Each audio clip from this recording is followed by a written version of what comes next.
마가복음 8장 27절에서 31절까지 찾으셨어요? 우리 함께 읽도록 하겠는데요. 제가 먼저 받들어 읽도록 하겠습니다. 교독해 주십시오. 예수와 제자들이 빌립보 가이사랴 여러 마을로 나아가실새 길에서 제자들에게 물어 이르시되 사람들이 나를 누구라 하느냐? 제자들이 여쭈어 이르되 세례 요한이라 하고 더는 엘리야 더는 선지자 중에 하나라 하나이다. 또 물으시되 너희는 나를 누구라 하느냐? 베드로가 대답하여 이르되 주는 그리스도이시니이다 하매 이에 자기 일을 아무에게도 말하지 말라 경고하시고 다 같이 인자가 많은 고난을 받고 장로들과 대제사장들과 서기관들에게 버림받아 죽임을 당하고 사흘 만에 살아날 것을 비로소 그들에게 가르치시되. 아멘. 오늘 본문 말씀의 시작은요, 저와 여러분들이 함께 교독했던 것처럼 예수님과 예수님의 제자들이 빌립보 가이사랴라는 곳으로 가는 도중에 일어난 사건을 기록하고 있습니다. 제자들은 아마도 흘러내리는 땀을 닦아내리면서 이제 좀 있으면 빌립보 가이사랴 도착하겠구나 하고 발걸음을 옮겼는지도 모르겠어요. 그 와중에 예수님께서는요, 제자들에게 뜬금포를 날립니다. 갑자기 질문을 하시죠. 그 질문이 무엇입니까? 얘들아, 내가 궁금한 게 있는데 세상 사람들이 나를 누구라 하느냐? 그러자 제자들이 앞다투어서 어떤 이는 세례 요한이라고 그러고요, 어떤 이는 엘리야, 또 어떤 이는 선지자 중에 하나라고 말을 합니다라고 대답을 하죠. 제자들의 대답에서 알 수 있듯이 당시에 이 예수님이 누구인가에 대한 의견들이 분분했던 것 같습니다. 더러는 예수님을 세례 요한이라고 생각하는 분들이 있었고요. 아시는 것처럼 헤롯 왕도요, 죽은 세례 요한이 다시 나타난 거 아니냐고 얘기했던 적이 있어요. 또 더러는 말라기 4장 5절에서 보듯이 보라 여호와의 크고 두려운 날이 이르기 전에 내가 선지자 엘리야를 너희에게 보내리니, 이 말씀을 근거로 해서 예수님이 엘리야가 다시 살아난 것으로 보는 사람들도 있었습니다. 그리고 오늘 본문에서는 선지자 중에 한 명이라고 기록하고 있는데요, 병행 구절인 마태복음 16장에 보게 되면 예레미야와 같은 선지자 중에 한 명이라고 말을 해요. 여튼 제자들은 이렇게 그 당시에 예수님과 함께 호흡하고 움직여가던 사람들이 예수님을 누구라고 하느냐 물어보니까 이렇게 세 가지로 답변을 합니다. 그러자 예수님께서는 그 물어보는 범위를 더 좁히시지요. 그래, 알았어. 그렇다면 너희는 나를 누구라 하느냐? 이렇게 물어보세요. 이 질문을 받은 제자들의 반응은 어떠했을까요? 아마 제 생각에는 어느 정도의 침묵의 시간이 흘렀을 것 같아요. 제가 그렇게 생각하는 이유는요, 지금까지 저와 여러분들이 함께 마가복음을 계속해서 묵상해 왔잖아요. 지금까지 제자들이 예수님의 이 질문에 마주한 적이 한 번도 없어요. 물론 마가복음 4장에 보시면 왜 예수님께서 풍랑을 잠재우시는 사건이 있잖아요. 그 사건을 보고 제자들이 이 사람 도대체 누구이길래 바람과 바다도 순종하는가 하고 질문을 던진 적은 있어요. 그러나 그 질문에 대한 대답을 제자들의 입에서 한 적은 없습니다. 또 그 이후에 귀신 들린 사람들을 고쳐주셨고요, 오병이의 기적, 죽은 자를 살리시는 수많은 기적과 이사를 보여주셨고요, 또 하나님의 나라의 비밀을 예수님께서 제자들과 무리들에게 수도 없이 가르쳐 주셨어요. 그럼에도 어쩌면 그 제자들 또한 예수님을 선지자 중에 한 명으로 보았을지도 모릅니다. 왜 그런가 하면 그들은 예수님을 부를 때 선생님 아니면 랍비라고 부르고 있기 때문에. 그러니 예수님의 이 질문, 너희는 나를 누구라 하느냐, 이 질문에 제자들도 그 길 위에서 생각을 어떻게 대답해야 될지 생각을 하게 됐을 거예요. 그러니 잠시 침묵이 흘렀겠죠. 여러분, 이 침묵과 정적을 깨트리고 누가 고백합니까? 베드로. 29절에 또 물으시되 너희는 나를 누구라 하느냐? 베드로가 대답하여 이르되 주는 그리스도이시니이다. 아멘. 예수님께서는 이 베드로의 신앙 고백을 아주 옳게 여기셨습니다. 오늘 본문에서는 아무에게도 말하지 말라라고 말씀하시면서 베드로의 고백을 인정해 주시는 모습이 나오는데요. 좀 전에 말씀드렸던 이 마태복음에는 병행 구절인 마태복음에는 좀 더 적극적으로 표현하세요. 마태복음 16장 17절이요. 예수께서 대답하여 이르시되 바요나 시몬아 네가 복이 있도다. 이를 내게 알게 한 이는 혈육이 아니요 하늘에 계신 내 아버지시니라. 맞다, 베드로야. 나는 세례 요한도 아니고 엘리야도 아니고 예레미야 선지자도 아니야. 네가 고백한 대로 나는 그리스도다. 너의 이 고백이 소중하고 귀한 이유는 이 고백은 너의 생각과 마음에서 도저히 나올 수 없는 고백이야. 이 고백은 하늘 아버지께서, 성령 하나님께서 너에게 이 마음을 부어주지 않고서는 절대로 고백할 수 없는 답이란다. 지금 이렇게 예수님께서는요, 베드로의 이 신앙 고백을 인정하시고 계십니다. 여러분, 그렇다면 우리가 이 그리스도가 무엇을 의미하는지 살펴보는 게 아주 중요해졌죠. 왜 그러냐면 베드로가 이 예수님을 그리스도라고 고백했을 때 참다운 고백으로 받으셨기 때문에. 여러분, 예수 그리스도, 그리스도라는 말 수도 없이 듣지 않습니까? 그리스도란 단어의 의미가 무엇을 말하고 있겠습니까? 문자적으로 보면요, 그리스도란 기름 부음을 받은 자라는 뜻이 있습니다. 히브리어로는 여러분들이 잘 아는 메시아. 그래서 NIV 영어 성경 번역본에 보시면요, 이 그리스도를 메시아라고 기록하고 있어요. 여러분, 구약 시대에 이 기름은 누구에게 부어졌죠? 바로 왕, king. 대표적인 예가 다윗 왕 아닙니까? 하나님께서 다윗을 이스라엘의 왕으로 삼으셨을 때 사무엘이 다윗에게 나아가서 무엇을 하죠? 바로 기름을 붓습니다. 다윗이 이스라엘의 정식 왕으로 세워지기에는 꽤 많은 시간이 흘렀지만 하나님께서는 이미 그를 이스라엘의 왕으로 지목하셨고 지명하셨어요. 그러니까 예수님이 그리스도라는 말은 다윗처럼 이스라엘을 대적들로부터 구원하실 수 있는 강력한 왕이라는, 만왕의 왕, 능력의 왕, 권능의 왕이라는 의미가 담겨져 있는 것이에요. 이를 잘 표현해주고 있는 말씀이 다니엘서 7장 13절에서 14절 말씀입니다. 여러분들이 현대인의 성경으로 한번 읽어주시겠습니까? 시작! 하나님이 그에게 권세와 영광과 왕권을 주어 세상 모든 나라와 민족들이 그를 섬기게 하셨으므로 그 권세는 영원히 지속될 것이며 그의 나라는 결코 망하지 않을 것이다. 한 번만 더 읽어볼까요? 시작! 하나님이 그에게 권세와 영광과 왕권을 주어 세상 모든 나라와 민족들이 그를 섬기게 하셨으므로 그 권세는 영원히 지속될 것이며 그의 나라는 결코 망하지 않을 것이다.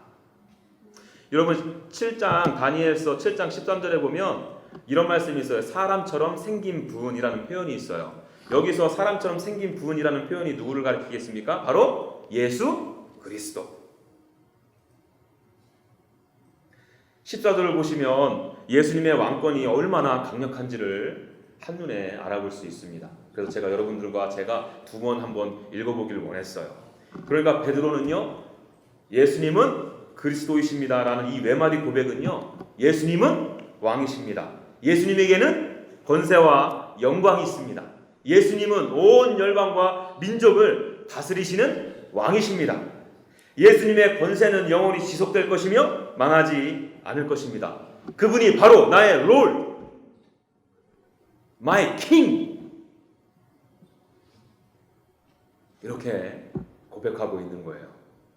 여러분, 베드로의 신앙 고백 너무나도 멋지지 않습니까? 더군다나 베드로가 그렇게 신앙 고백을 한 장소를 보면요, 더 귀하게 여길 거예요.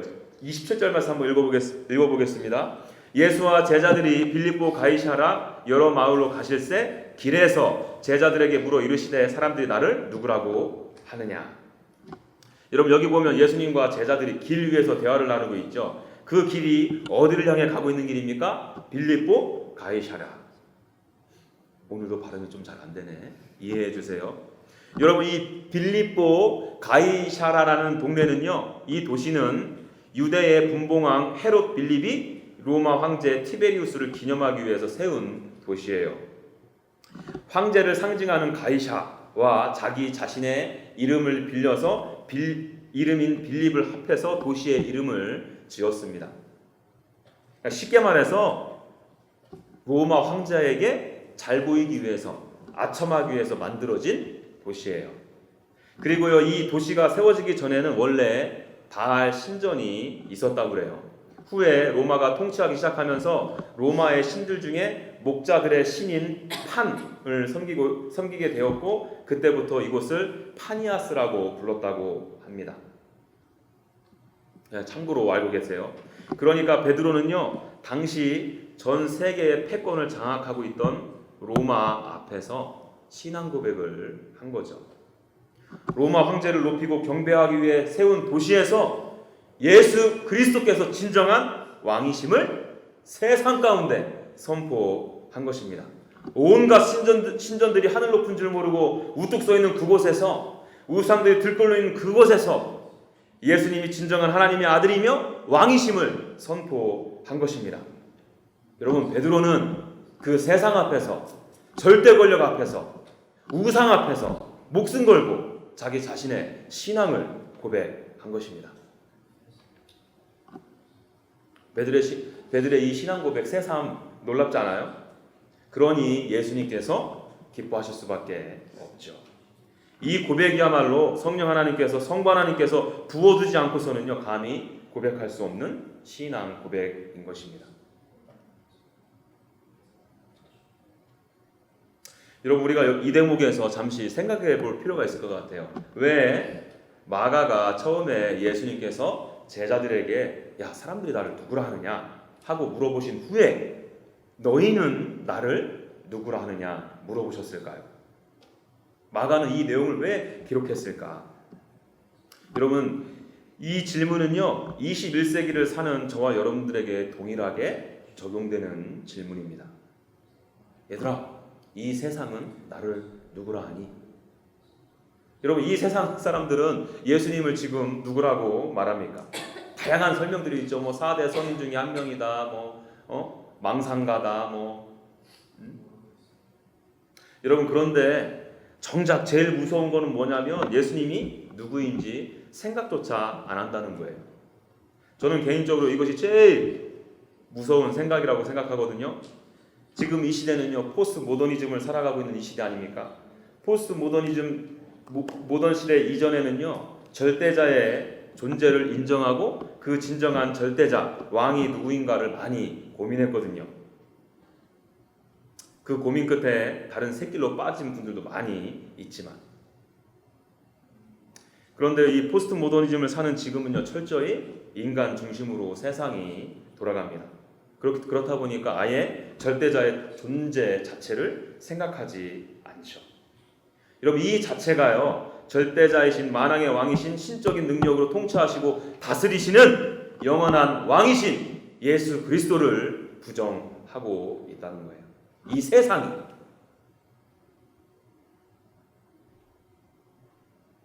이러한 시대를 살아가는 저와 여러분들에게 예수님은 지금도 묻고 계시다는 거예요.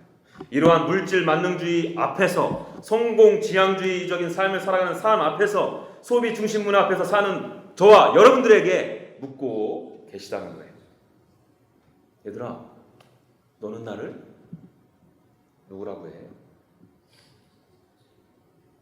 너희들에게 있어서 너희들의 삶을 인도하고 주관하는 왕은 누구니?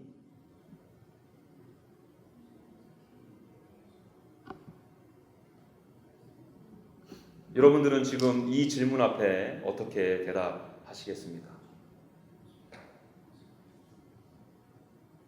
여러분, 이 예수 그리스도께서 제자들에게 하신 이 질문 앞에 저와 여러분들이 서야 됩니다. 예수님은 나에게 과연 누구이신가? 이 질문에 대한 심각한 고민과 스스로에게 질문을 던져보셔야 한다는 거예요.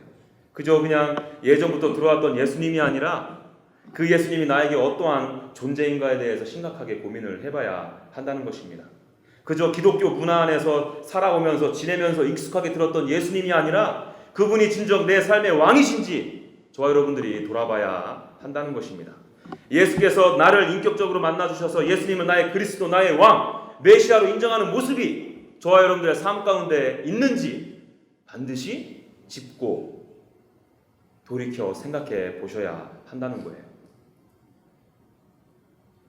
여러분, 그런 의미에서 저는 여러분들이 이번 여름에 성경을 가지고 좀 씨름하기를 권유해요. 여러분, 컨퍼런스에 가는 것도 좋고요, 어떠한 특별 집회에 참여하는 것도 좋고, 수련회에 참여하는 것도 너무나도 좋습니다. 그러나 그것보다 더 중요한 것이 있어요. 여러분들이 1대1로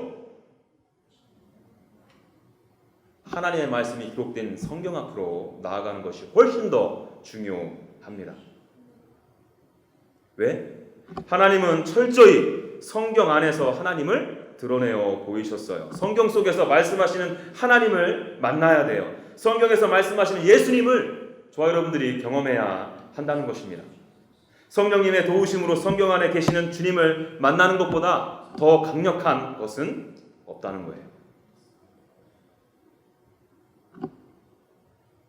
이번 여름에 정말 이 질문이요, 너희는 나를 누구로 아느냐, 이 질문을 가지고 여러분 스스로가 1대1로 성경을 가지고 여러분들의 클라젯 안으로 들어가셔서 주님과 씨름하십시오. 약복강가에서 야곱이 생명 걸고 주님과 씨름했던 것처럼. 그래서 야곱이 그렇게 고백하잖아요. 내가 하나님을 보았다. 영적으로 맹인이었는데 하나님의 실제를 보게 된 거예요.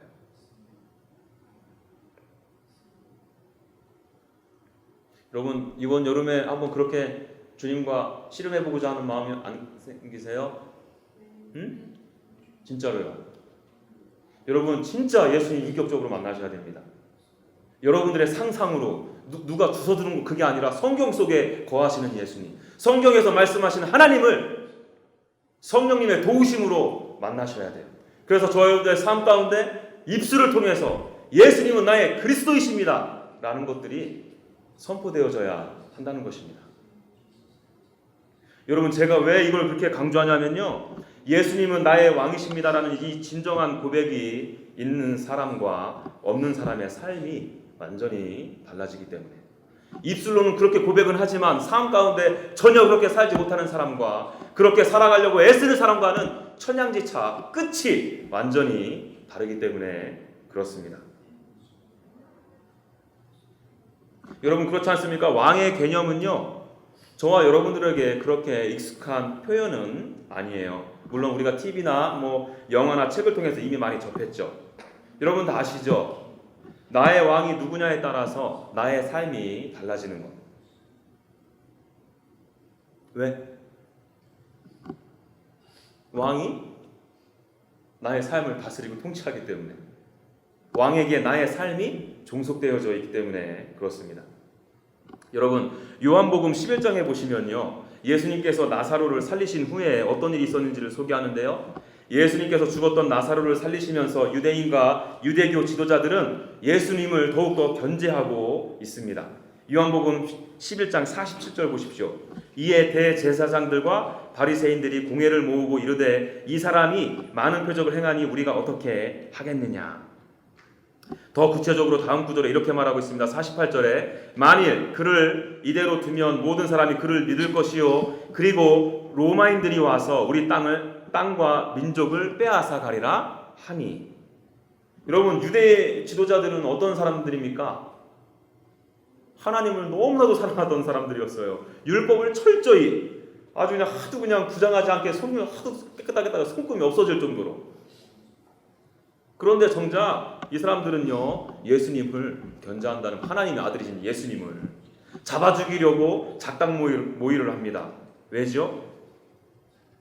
그들 눈에는 예수님이 보인 게 아니라 하나님이 보인 게 아니라 로마 황제가 갖고 있는 절대 권력, 그 힘 앞에 무릎 꿇었기 때문에 그렇습니다. 유대 종교자들의 진정한 왕은 하나님이 아니었다는 거예요. 입술로는 하나님을 사랑한다, 공경한다 고백했지만 그들의 진짜 왕은 로마 황제, 권력, 부, 물질, 그것이 그들의 왕이었다는 거예요. 예수님은 더더군다나 아니었죠. 여러분들은 어느 왕을 섬기십니까?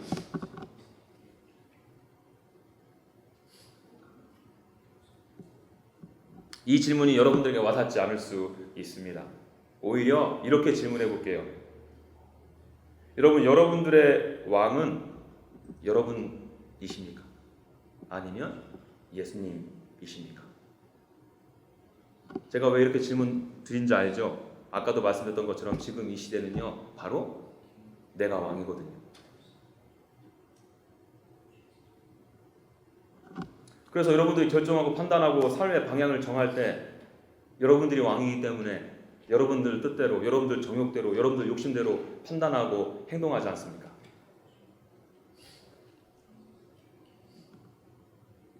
이는 좀 전에 유대교 지도자들이 로마의 눈치를 보면서 예수님을 견제하려고 했던 것, 예수님을 십자가에 못 박는 것과 똑같다는 거예요.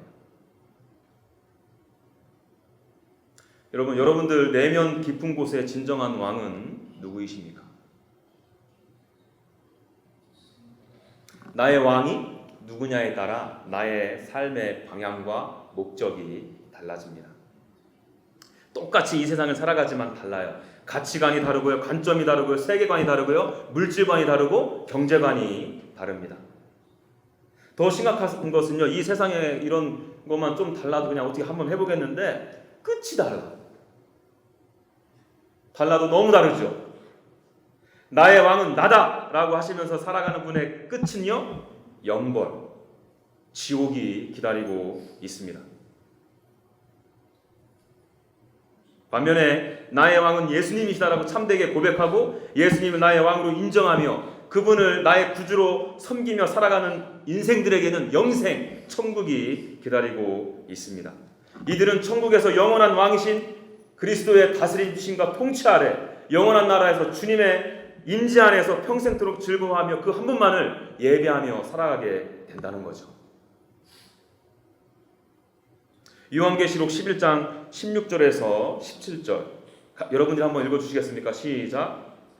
하나님 앞에서 자기 보좌에 앉아있던 24장로가 엎드려 얼굴을 땅에 대고 하나님께 경배하여 이르되 감사하옵나니 옛적에도 계셨고 지금도 계신 주 하나님 곧 전능하신 이여 친히 큰 권능으로 잡으시고 왕노릇 하시도다.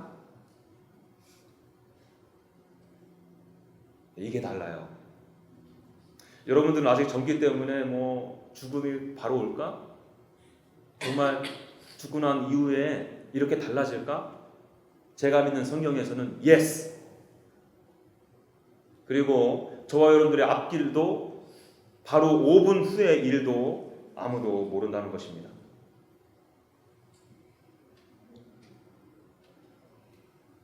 그런 의미에서 여러분 제가 다시 한번 여러분들에게 간곡한 말씀으로 권면하고 싶어요. 여러분 정말 성경 앞으로 나가셔야 됩니다. 이번 여름에 정말 성령의 감동으로 지으신 성경 읽고 묵상하는 것에 헌신했으면 좋겠습니다. 여러분 그 가운데 만나주시는 주님을 경험하게 될 거예요. 아까 얘기했던 것처럼 야곱처럼 내가 정말 하나님을 눈으로 보았습니다 하고 고백하게 될 것입니다. 베드로처럼 주님이 나의 왕이십니다. 예수 그리스도는 나의 왕이시며 메시아이십니다. 그분이 나의 삶을 통치하시고 다스리고 나의 삶을 인도해 가십니다 라는 고백이 저와 여러분들의 가슴속에서 터져나오게 될 것입니다. 자, 이번에는요 예수님의 답변을 한번 살펴볼게요. 좀 전에 말씀드린 것처럼 베드로가 예수님은 그리스도이십니다 라는 고백에 예수님께서는 긍정적인 답변을 하시죠. 그 말씀을 하신 이후에 계속 이어서 말씀하시는데요, 여러분들이 한번 31절 말씀 읽어주시겠습니까? 시작. 인자가 많은 고난을 받고 장로들과 대제사장들과 서기관들에게 버림받아 죽임을 당하고 사흘 만에 살아나야 할 것을 비로소 그들에게 가르치시되. 이 말씀을 제 버전으로 말씀드리면요, 베드로야 네 말이 맞아. 나는 메시아다. 나는 그리스도야. 나는 너의 왕이 맞다.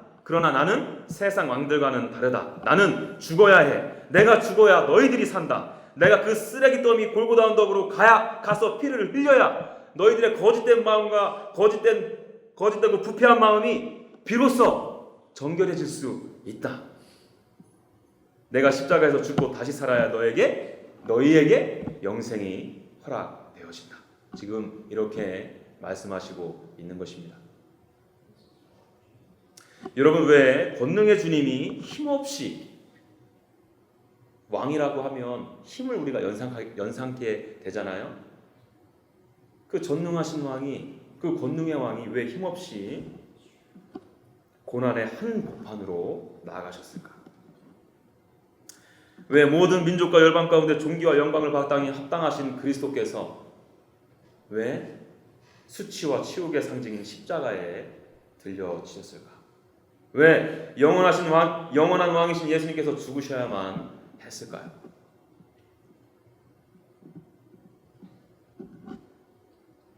저와 여러분들을 너무나도 사랑하시기 때문에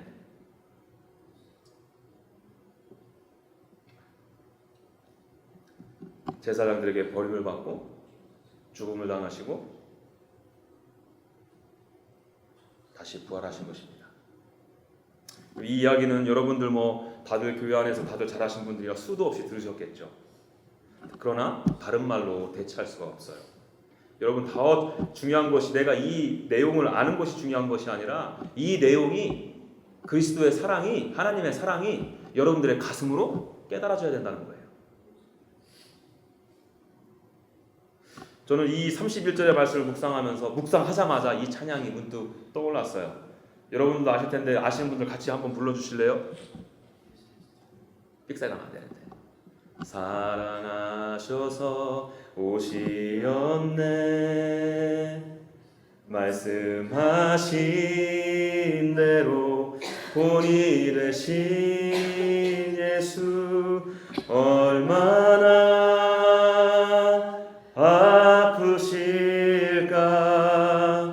갈보리 언덕 그 십자가, 피 흘림 없이 이룰 수 없네. 고난받을 이유 없으신 주, 순종하셨네. 그 십자가 지셨네, 우리를 위해. 아멘. 여러분, 이 세상에서 가장 고귀한 사랑을 표현할 때 보통 어머니의 사랑을 많이 표현하잖아요. 그래서 매년 어머니날 때 교회에서 어머니의 날 부를 때 많이 눈물 짓잖아요. 제 아내가 조이를 가졌을 때 일인데 아시는 것처럼 21주차 양수가 터졌잖아요. 양수가. 그래서 조이의 앞날이 앞으로 어떻게 될지 아무도 모르는 상황 가운데 있었어요. 사실 제 아내는 우리 조이를 본 적이 없잖아요. 조이로부터 먼저 사랑한다고 표현을 받은 적도 없고요. 그런데 이 배 안에서 조이의 태동이 느껴질 때마다 그렇게 사랑스럽더래요.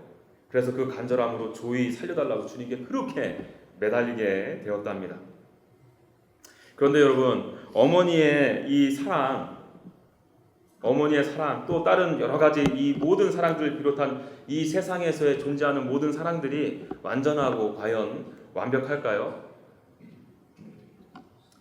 요즘은 어머니의 사랑이라는 표현을 쓰기도 참 민망하잖아요. 얼마 전에 한국에서 일어난 사건을 보니까 엄마가 새로 이렇게 결혼한 남편분하고 해서 친딸인가요? 아니, 어떻게 친엄마가 어떻게 그렇게 할 수 있습니까?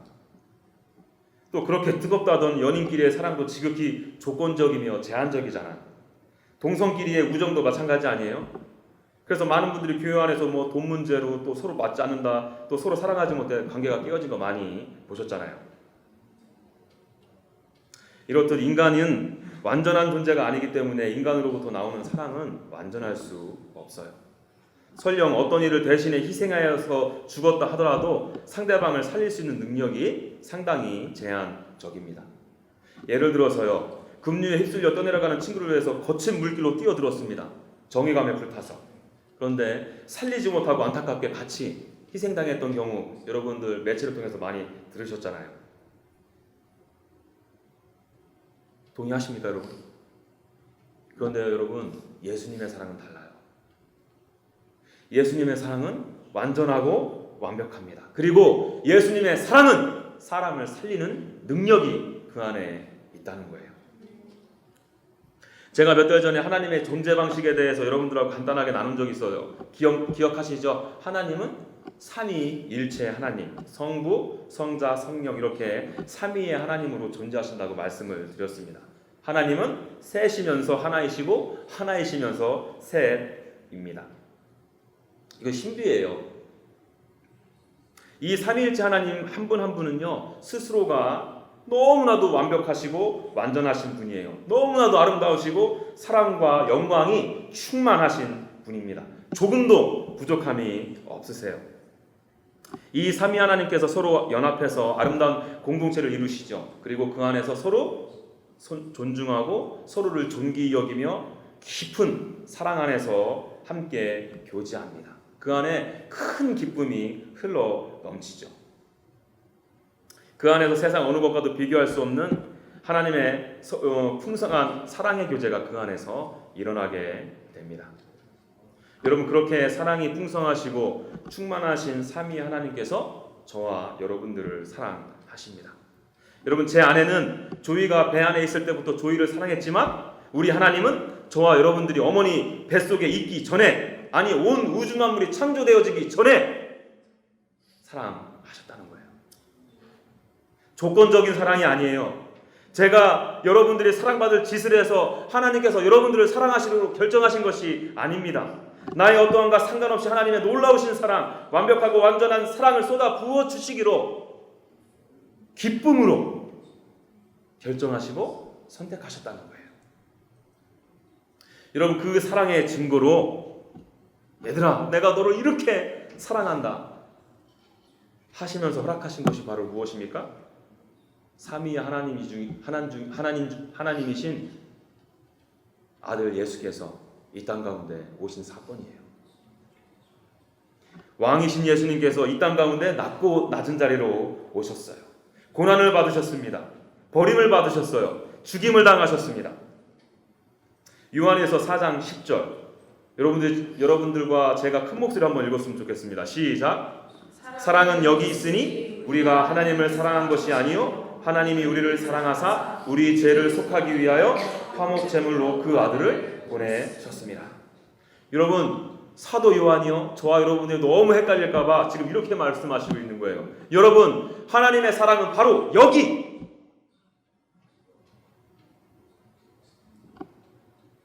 있으니까 보라는 것입니다. 사도 요한이 지목한 여기, 이 사랑은 누구를 의미하는 것입니까? 바로 예수 그리스도. 여러분, 하나님의 사랑은요, 나를 성공하게 하는 것이 다가 아닙니다. 하나님의 사랑은 나를 잘 먹고 잘 살게 해주는 것이 전부가 아니에요. 하나님의 사랑은 내가 이 세상 가운데 편안하게 살게 해주는 것이 다가 아니에요. 물론 이런 것들을 허락해 주시기도 하시죠. 이것은 별책 부록과 같습니다. 이게 메인이 아닙니다. 하나님의 사랑은 바로 여기 예수 그리스도, 예수님 자체에 있다는 것입니다. 예수 그리스도가 하나님의 사랑의 가장 강력한 표현이에요. 다른 것이 사랑이 아닙니다. 왕이신 예수님께서 겸손히 이 땅에 오신 것, 통치자이신 주님께서 로마의 권력 안으로 들어오신 것, 모든 만물의 창조주이신 주님께서 피조물로부터 고난을 받으신 것, 죽임을 당하신 것, 이것이 바로 저와 여러분들 사랑하는 증거, 하나님의 사랑이 여기 있다는 증거입니다. 완벽하고 완전하고 무조건적인 사랑. 그리고 더 나아가서 하나님의 사랑은 능력이 있다는 거예요. 그게 바로 예수 그리스도의 부활 사건. 여러분, 죽음에서 부활하셨다는 것은 무엇을 의미합니까? 죽음을 이기셨다는, 사망 권세를 이기셨다는 의미가 있죠. 내가 주님의 사랑에 반응하여 예수님을 그리스도로 믿어지게 될 때에 예수님에게 있는 생명, 영생이 바로 허락되어지는 것입니다. 여러분, 그러니 이 땅 가운데 살아가면서 두려움이 있을까요? 목마름이 있을까? 허기짐이 있을까요? 어두운 가운데 있을 수 있습니까? 내 안에 생명이여 부활하신 예수님이 함께 하시는데 무슨 두려움이 있겠습니까? 두렵지 않죠. 목마르지 않죠. 허기지지 않아요. 이 약속은 일시적으로 약속이 지켜지고 마무리되는 것이 아니라 이 약속은 영원하다는 겁니다.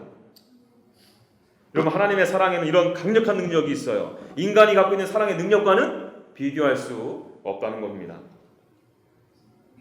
여러분, 이 사랑의 하나님, 하나님의 본체이신 예수님께서 오늘 저와 여러분들과 함께하고 싶어 하세요. 성경에서 말씀하시는 하나님은요, 저 멀리 계셔서 온 우주 만물을 다스리고 통치하십니다. 예, 맞아요. 그뿐이 아니에요. 그 크신 하나님께서 저와 여러분들의 마음 가운데로 들어오기를 원하신다는 겁니다. 그래서 하나님의 놀라운 사랑을 쏟아 부어주시기를 원하신다는 거예요. 저와 여러분들이 하나님과 교제하기를 우리 주님이 원하신다는 겁니다.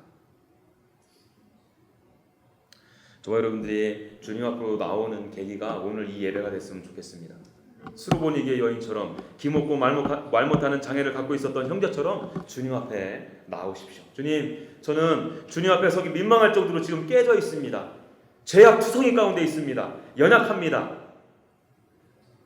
그럼에도 저는 주님의 사랑의 완전함을 믿습니다. 예수님의 사랑에는 능력이 있음을 신뢰합니다. 주님, 이 시간에 나에게 찾아와 주셔서 못 잡은 그 손으로 나의 귀를 만져주십시오. 그 권능의 팔을 뻗으셔서 나의 혀를 풀어주십시오. 채찍 맞은 그 가슴으로 나를 안아주십시오. 이렇게 간절한 마음으로 예수 그리스도 앞으로 나오십시오. 여러분들의 심령이, 여러분들의 영혼이 회복되어지고 born again 하는 놀라운 역사가, 놀라운 생명의 역사가 저 여러분들의 심령 가운데 일어나게 될 것입니다.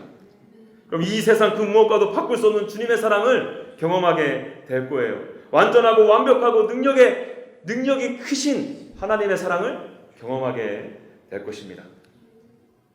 여러분, 이 사랑에 감격한 내가, 여러분들이 어찌 주님을 사랑합니다.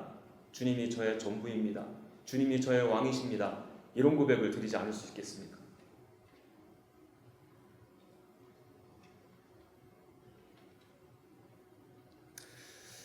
저는 저와 여러분들이요, 우리들의 마음의 입술을 열어서 이렇게 주님의 사랑에 반응하고 그 주님께서 주신 그 사랑을 고백하는 인생들이 되어졌으면 좋겠습니다. 여러분, 제발 착각하면 안 돼요. 하나님께서 여러분들을 통해서 어떤 큰 일을 했을 때 여러분들이 하나님께서 기뻐하시고 하나님께서 여러분들 보시고 만족해하지 않으십니다. 아까 말씀드렸죠. 하나님은 이미 perfect, 이미 충만해. 부족함이 없어요. 여러분들이 하나님께 기쁨이 되기 위해서 무엇을 하려고 애쓰기 이전에 기쁨으로 여러분들을 선택하신 하나님을 기뻐하시는 겁니다. 그 안에서 주님의 사랑에 젖어서 누리시는 거예요. 지금도 여러분들의 가슴 가운데, 마음 가운데 똑똑똑 놓고 하신 그 주님께 여러분들의 마음이 열려지길 원하고, 그 주님과 합하여져서 주님이, 예수 그리스도가 나의 주인이십니다. 예수님이 나의 메시아 왕이십니다. 그 주님의 사랑을 찬양합니다. 경배합니다. 나의 평생의 소원이 선하신 그 하나님만을 예배하는 것입니다. 이러한 고백들이 저와 여러분들의 입술 가운데 진정으로, 마음 다해, 전심으로 그 고백들이 터져나오기를 간절히 소망합니다. 우리 그 마음으로 하나님 앞에 찬양하며 나아가면 좋겠습니다.